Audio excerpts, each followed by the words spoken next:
The Raiders at 4 are really interesting. If they overthink it, I would grab the best player in the draft, Quinnen Williams. I think he's the best player in the draft.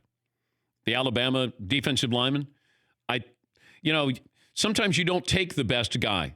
It's not a sexy pick. You take an interior defensive lineman.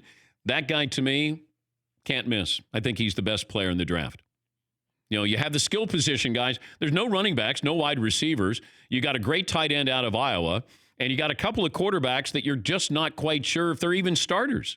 The scout said to me last night, Daniel Jones may be a backup, or he could be the Giants' starting quarterback. He could be the 6th pick overall.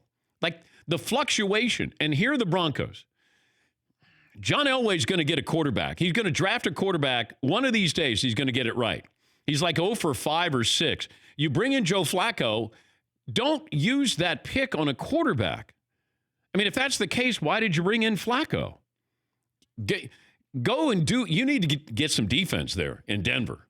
Who would have thought? But get some more defense in there in Denver. Yeah, Paulie. Let's say Quinnen Williams is the best player in the draft. He's the next Aaron Donald, et cetera. Yep. If Cliff Kingsbury and his crew, with the number 1 pick, take Quinnen Williams, the safest, smartest pick, in your opinion, yeah. How will that play with the fan base that expecting this young, exciting quarterback to come to town? Not well. Right, but do you think they think about that? Like, how will this play? Because we were also out here to pacify the fans. How often have we had someone like that go number 1 overall? I remember when the Cowboys took Russell Maryland, and people were going, why would you take a defensive lineman?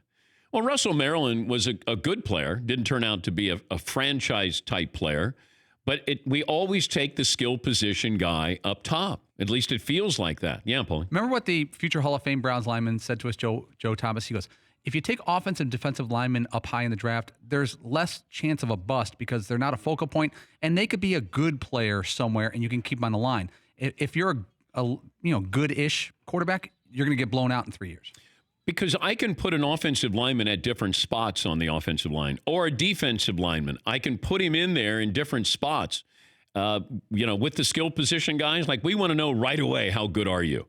Wide receivers, we see, I think there are more bust with the wide receivers than there are quarterbacks in the first round. Yeah, McLevin.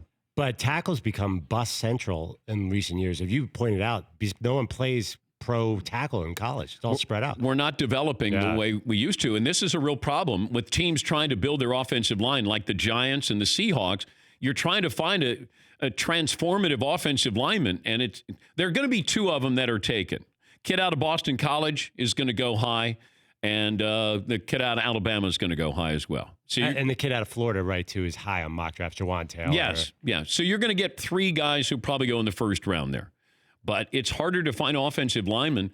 But I think Quinnen Williams, I think he's one of those great players. Yes, McLevin. But Solomon Thomas with the Niners, you loved him. Remember Stanford? He blew up a bowl game. Yeah. I think he's already been considered a bust. Lineman, there's no safe position. And the Niners took DeForest Buckner, too. I think he's good, actually. But you don't know. I don't know that the positions exist anymore, like the safe positions. Yeah, I like him. It feels like you want an edge rusher. You want a skill position guy, that you need to have something where you go, look at us now. You're not going to go, hey, come on in and see Quinnen Williams, tackle somebody 2 yards behind the line of scrimmage. Even though those kind of guys, I think, are more valuable than you think, because the Aaron Donald effect, where if you really want to get to a quarterback and disrupt everything, you go up the middle. That's where you go. You can have an edge rusher. I know where you are. If you go right up, the hardest guy to avoid is the guy who comes right at you, straight up the middle. I can chip this guy on the right or the left. I can see you. I can make my protection shade to your side. The guy who goes up the middle, he disrupts everything. That's why I love, the more I watch him, and the scout told me that last night. He goes, Quinnen Williams is just unbelievable. Like there's nobody quite like him with what he does and how he does it.